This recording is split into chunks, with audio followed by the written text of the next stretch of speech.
in the house. Owner versus controller.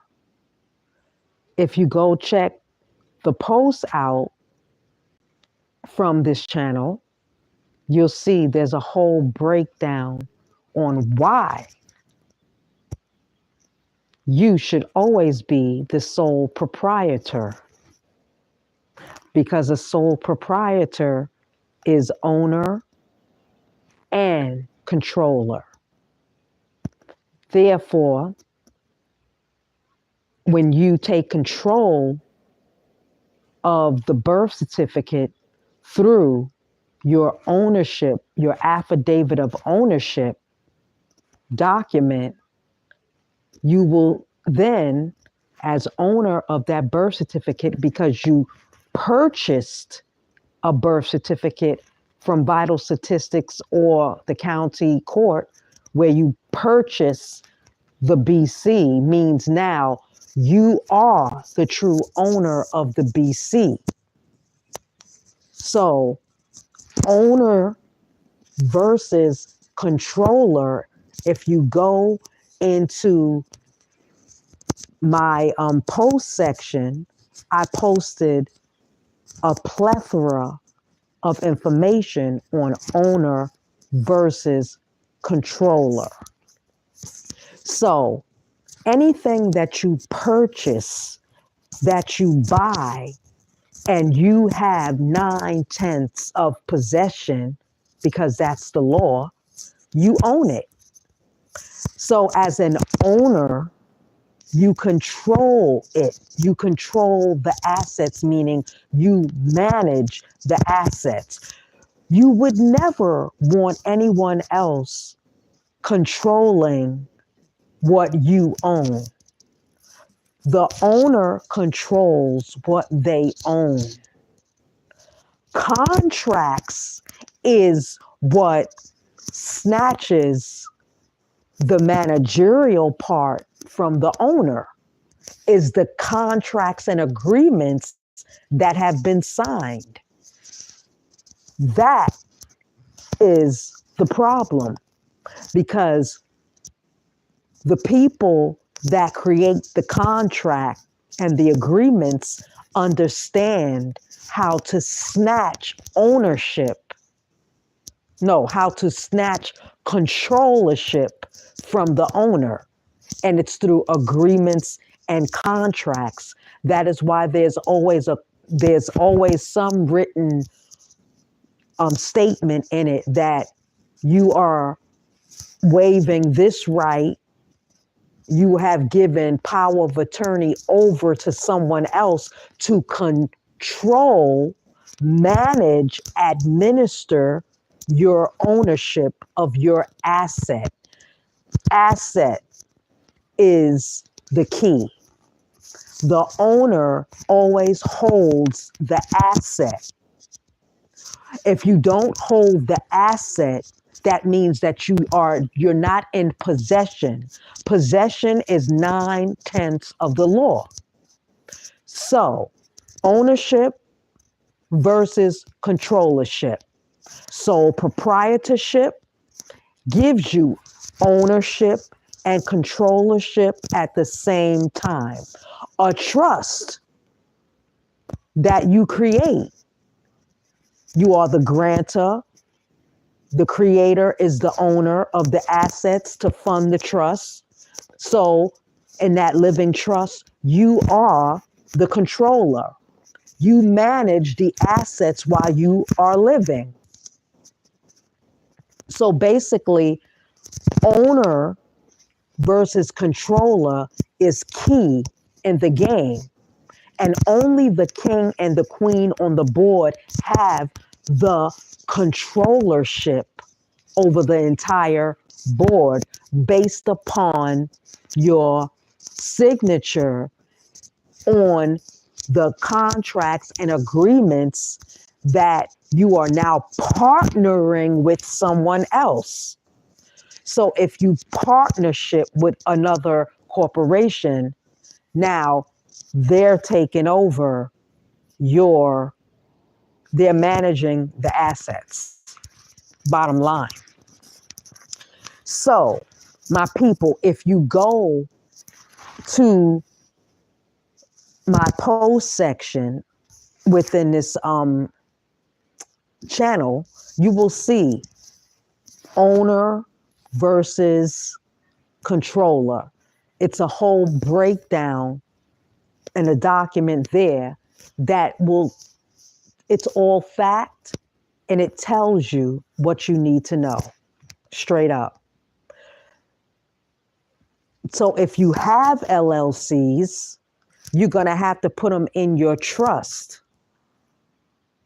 You know, you may want to rethink a lot of things that you're doing before you do them now.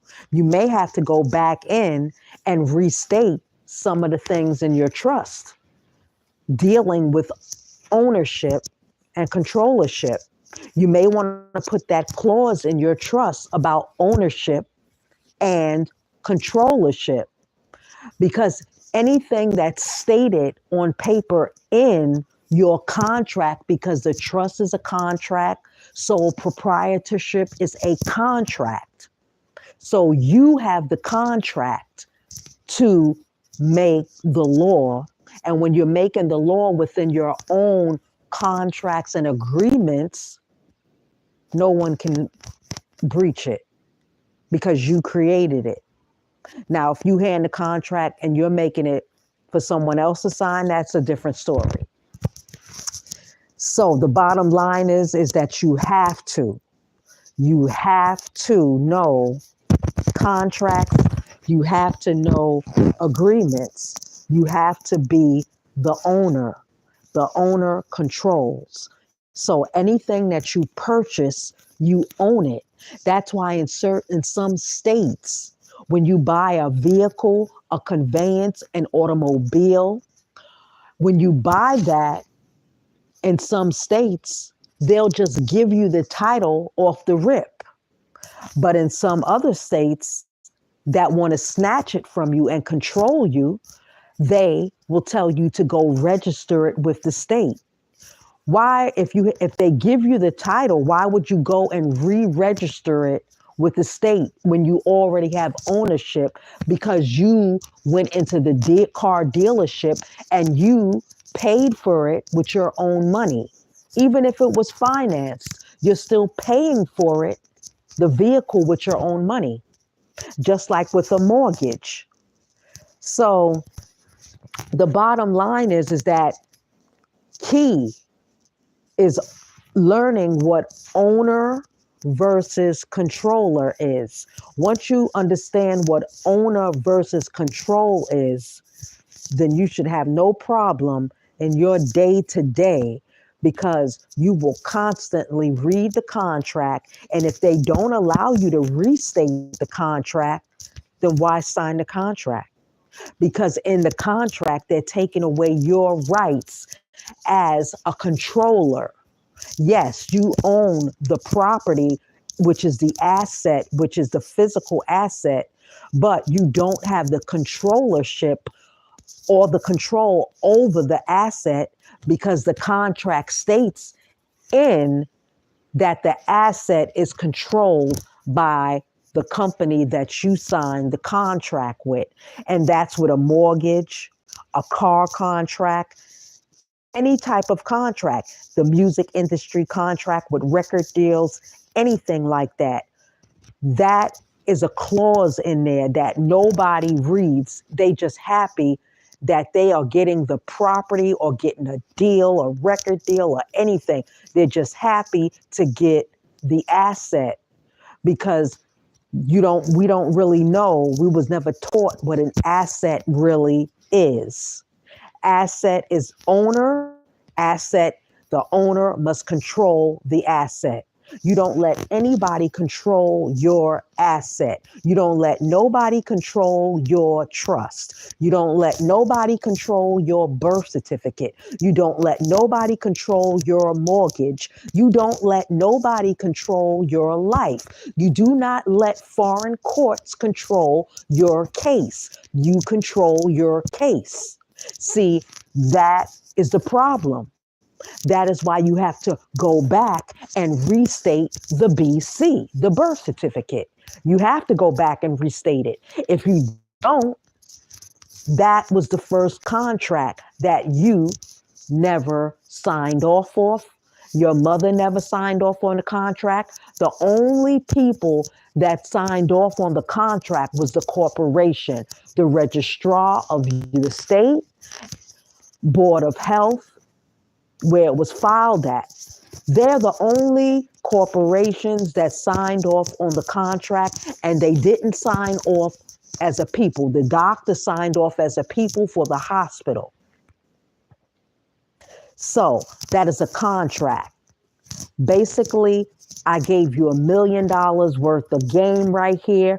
You could give a donation to my Cash App if you would like to give a donation.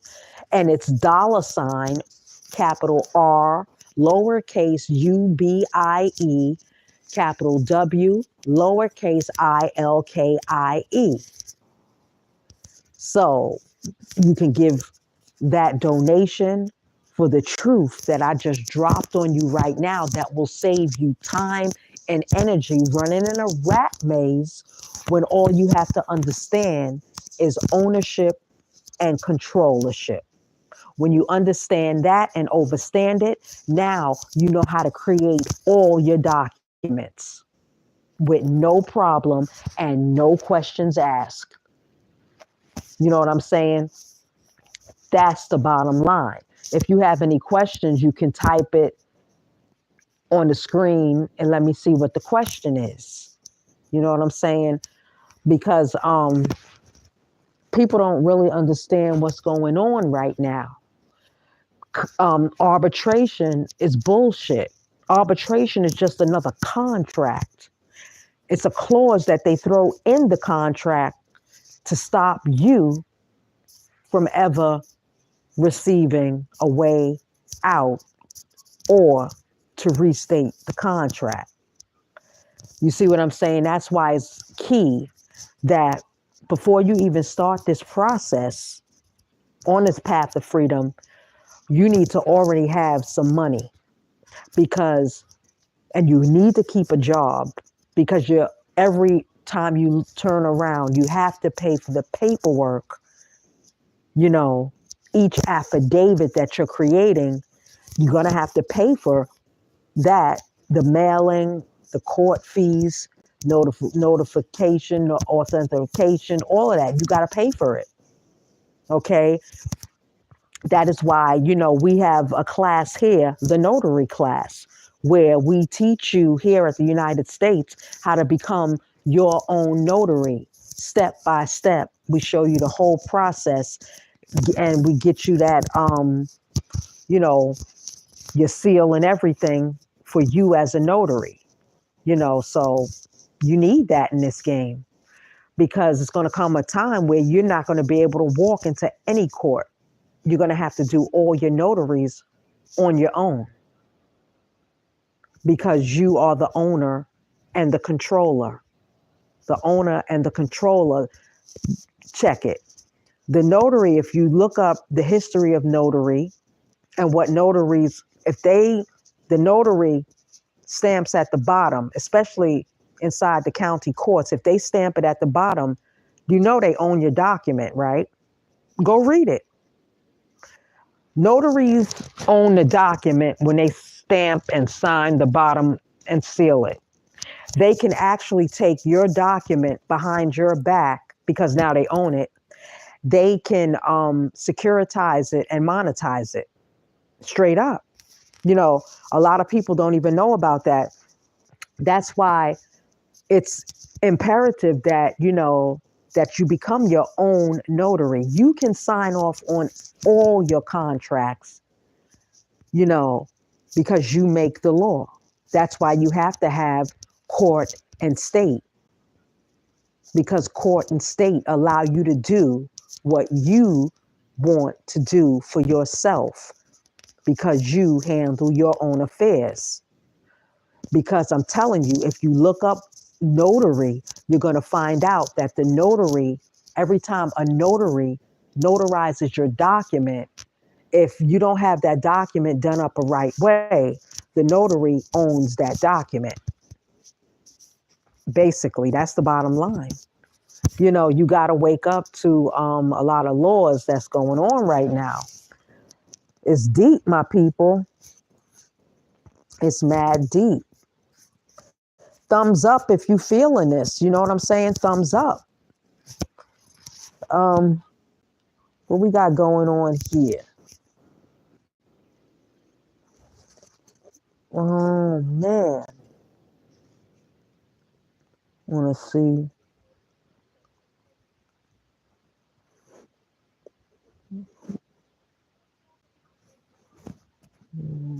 Relation.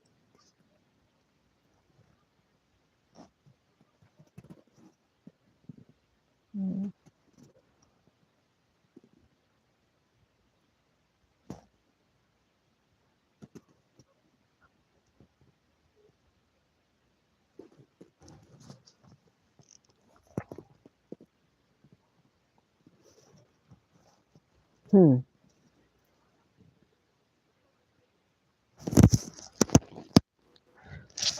A minute.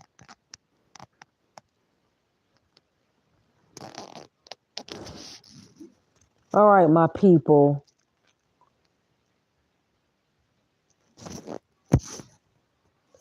Peace. Did you check out the post? Just the post that I just did about 15 minutes ago on this topic that you're tuning into. Basically, this is owner versus controller. You want to be the owner. You never want to give your control over to anybody else. That's what contracts and agreements are all about. You're basically giving your control away to somebody else. So, my people, I just dropped it. You may have to go back and listen to this live because, it's a lot of information that is imperative.